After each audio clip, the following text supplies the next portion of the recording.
Have you ever wondered how a beautiful flower came to symbolize eternal love and loss?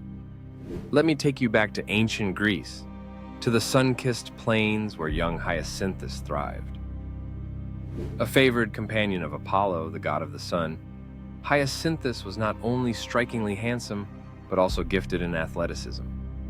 Their bond was passionate and profound, a love that shone as brightly as Apollo's rays. Yet fate is often cruel. One day, while playing a game of discus, tragedy struck. In a moment of reckless enthusiasm, Apollo threw the discus, only for it to veer off course, fatally striking Hyacinthus. In his grief, Apollo rushed to his beloved, but it was too late.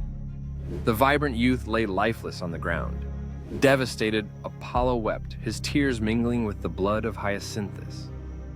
From this union of sorrow and love, a remarkable transformation occurred.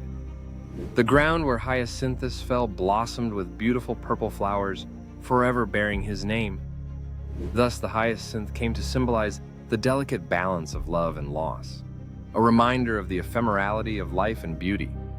In this tale, we discover that even in the depths of despair, love can bloom anew.